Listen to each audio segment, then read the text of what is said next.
Australia in a World Cup semi-final, Australia in the knockouts or the business end of a World Cup. We all know what that feeling is like from the outside. Aaron Finch has the unique pleasure of having won both the 50 over and the T20 World Cups.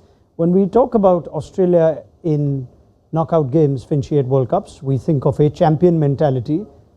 Tell us, try and put into words what that actually feels like from the inside.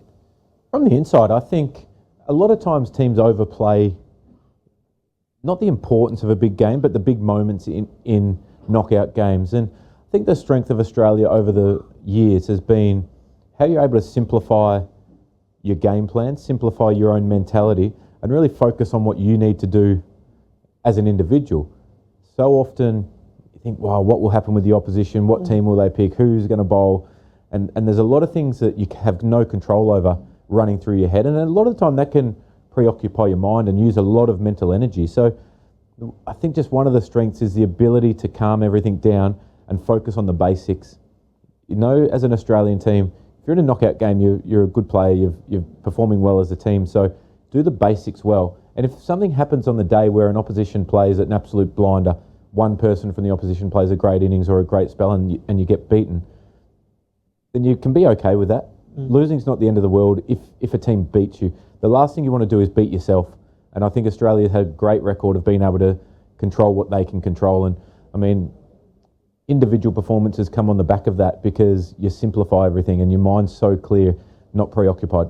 Take me through perhaps the eve of, say, the World Cup semi-final in 15 against India, who'd gone through unbeaten in the group stage, or the eve of the final, or the eve of the T20 World Cup final and semi, and what the atmosphere was like, if you recall?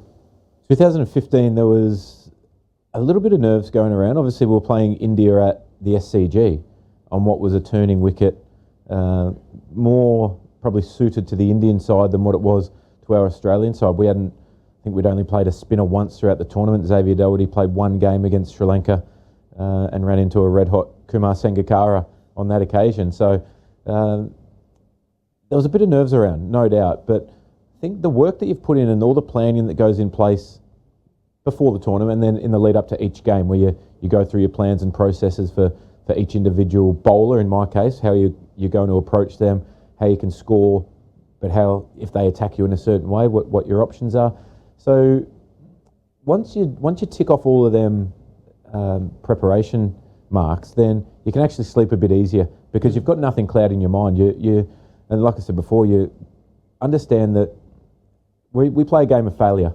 There's times when the greatest of all time, Don Bradman, I guess, he failed more than he succeeded if you judge him by hundreds. So don't get too emotional around that. And it's amazing how well you sleep when you're prepared well. How much does history and legacy play on newer generations? Because what we've seen from an Australian team is that champion mentality across generations. Is there really a lot of chat about it that, yeah, this is what we've always done. We will always do well in a semi-final, make a final. We are the team to beat. We know everyone knows that.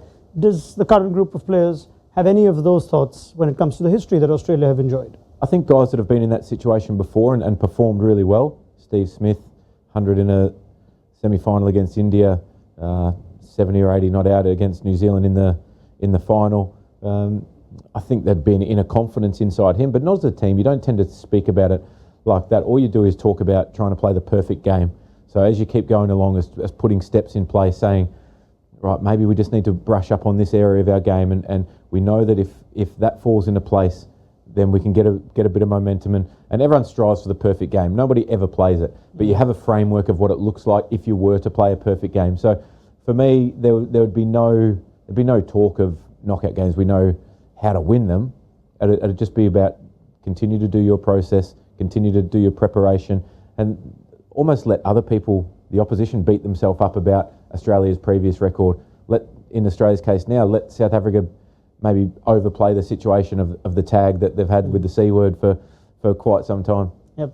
Can you recall your captain's chat perhaps in 2021, either the eve of the final or perhaps the morning of the final? Just before we left for the ground, I just said good luck. That was it. Oh, no, I wouldn't have said good luck, actually. Take your time, yeah. I would have said play well. I was never a big one for chatting, to be honest, because everyone knows what they're there to do. Everyone's experienced, everyone's played enough cricket. One more chat one word of wisdom is going to have no impact on the rest of the group. It's all about just looking after your own backyard. Do your job first, and then see how we go. No big speeches. None, never. Never at the receiving end of it too, either in 15 from, say, Michael Clarke, or... I'm trying to think of how Pat Cummins would approach. I can't recall that, to be honest. Yeah. 2015, I don't recall that. But Pat Cummins, he's a man of very few words. It'll be something along the lines of just do your own job. Everything else will look after itself. We're good enough. Thanks for your time, Finch. Cheers.